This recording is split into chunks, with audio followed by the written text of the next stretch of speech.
We really had three different meetings what it came down to. This morning we had the joint BESI meeting with the Board of Regents, and we talked about some things, primarily dual credit programs, and got some updated reports. And then we had a board development talking about some events that we're putting, some policies we're putting for dual credit again, but also some other things of interest to the board. And we had some pretty lively conversations.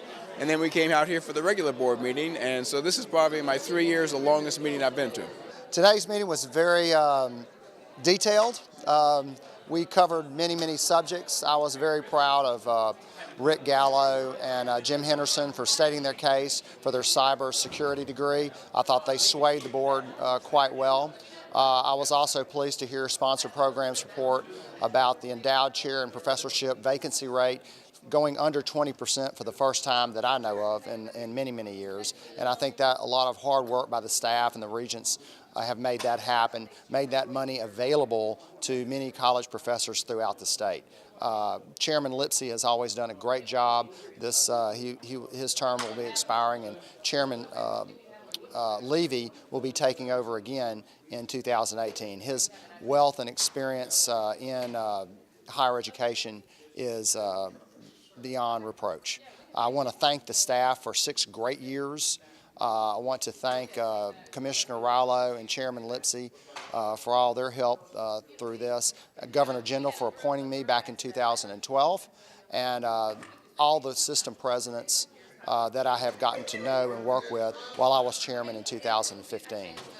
I hope that the legislature and the governor will again support higher education this next budget cycle, and that our money ills will be a thing of the past, and that higher education will be a #1 priority in the state of Louisiana. We're looking forward to a budget that will be coming out. As we all know, the governor has to put forth a balanced budget.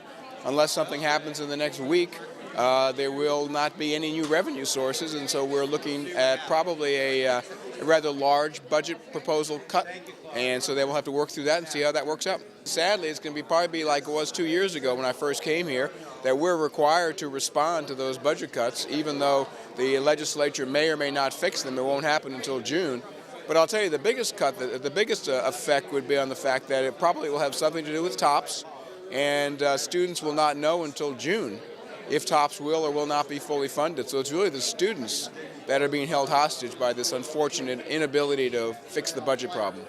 I think that the idea that these system presidents really care about the students and about making their lives better through higher education. Anybody with a college degree will have a much better chance at getting that great job and to succeed in America. And I want that to happen have that opportunity for each and every student. Well, I think the passion that people show in terms of higher education, the willingness to spend the time on issues, the willingness to come together and talk about things and recognize that at the end of the day we're not going to agree about everything. At the end of the day, I think everybody in this room tried to do the best thing for students. I hope everybody has a good holiday season, and we'll be back at work come January. Great. Thank you very much.